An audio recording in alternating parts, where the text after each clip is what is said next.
Chapter 11. Plaids and Paneling. Other things may change us, but we start and end with family. Anthony Brandt. Chris opened his eyes and frowned. The deer standing over him was still. It didn't move, it didn't blink, and it didn't seem to even breathe. It took him several moments to realize it was only a head, a hunting trophy mounted on the wall. The past couple of days had been a blur of pain. They had set his ankle. He certainly remembered that. He wished he didn't. He distinctly remembered cursing and screaming, which was surely offensive to the old man, and his scream had been embarrassingly effeminate. The pretty girl with the green eyes must have been greatly impressed with that. After that had come waves of heat, then cold, and the ache from the damaged ankle, all in succession as they battled the fever that had beset him. His fall into the swamp, the exposure to wet and cold, as well as the stress of the escape and no food in days had opened the door to a bad cold, complete with a racking cough, which had then turned to pneumonia. Today was his first lucid day in what seemed like forever. He took a moment and looked around him at the room. Paneled walls all covered with furred trophies or pictures of hunters. He was lying on a worn, lumpy couch with a handmade quilt covering him snugly. He could see it was made of plaid flannels, most likely old cast-off shirts. His stomach growled loudly.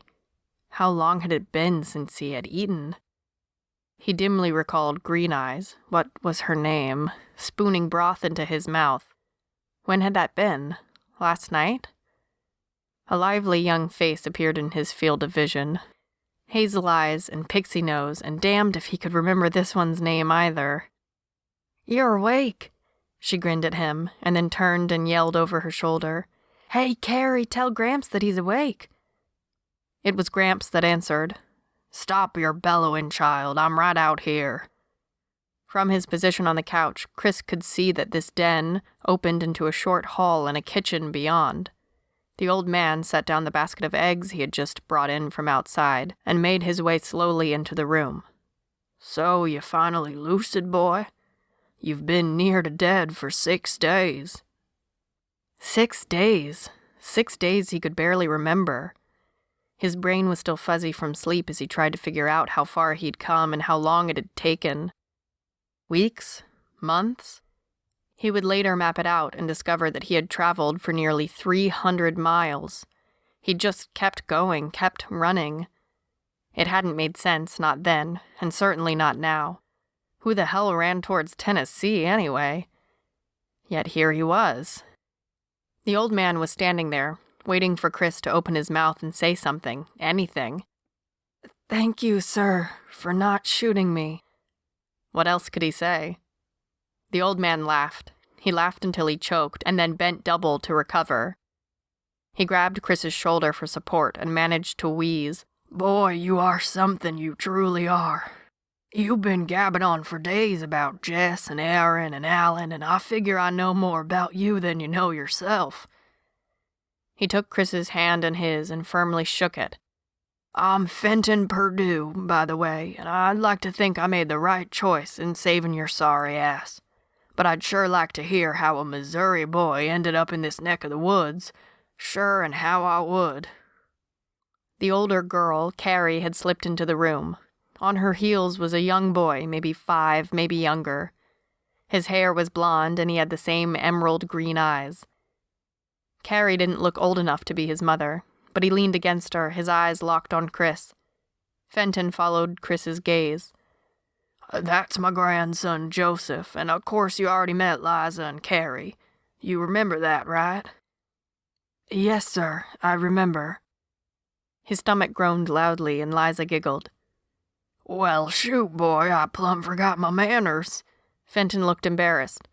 "You need to eat. You ain't had nothing but broth for days." He motioned to the girls. "Help him on into the living room and we'll get some breakfast cooked up." Chris sat up slowly, amazed at how weak he felt. As soon as he did, another part of his body made itself known. Damn, but he needed to piss.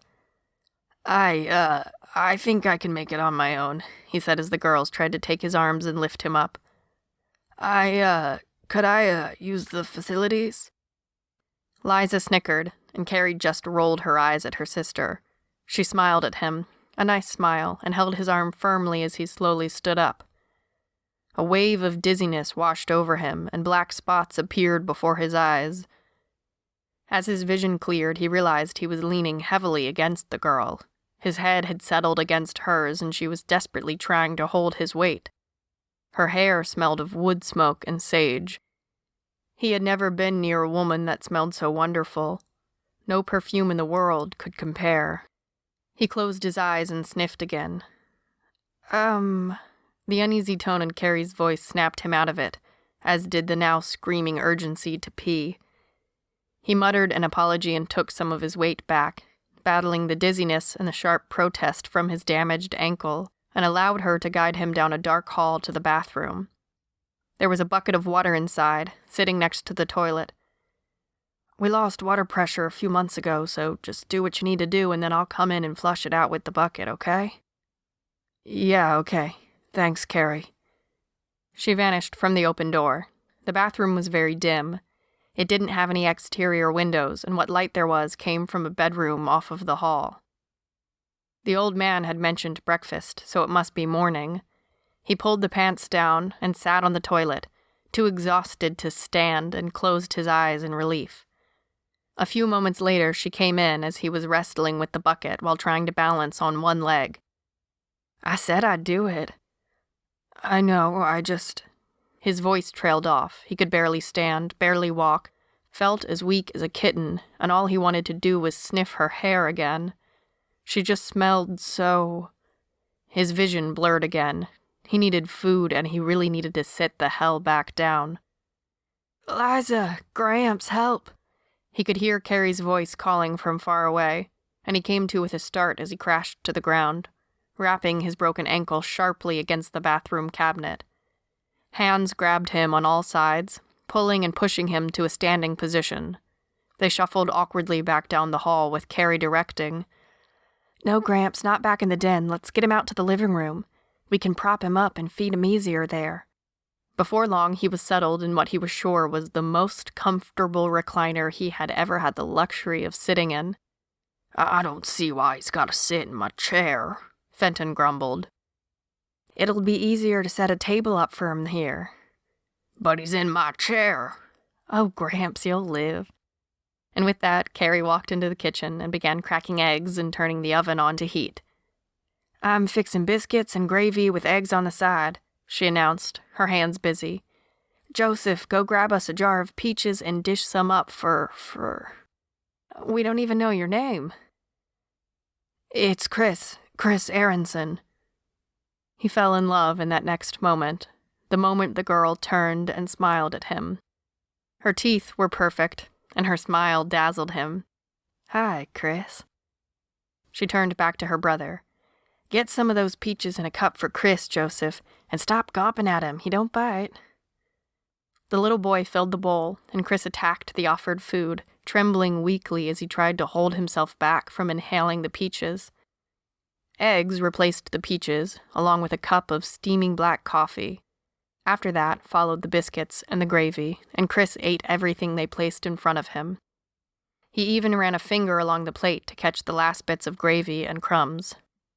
He looked up to see the entire family watching him. The old man was smiling. The little boy, Joseph, was staring. He'd never seen anyone eat so much so quickly.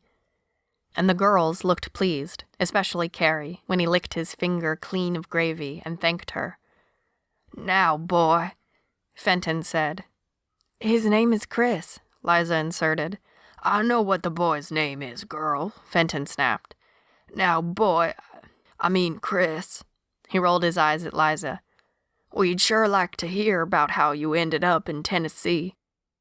Chris started at the beginning and told them how the Western Front had invaded Belton, shooting anyone who fought back, burning houses, taking the young and able.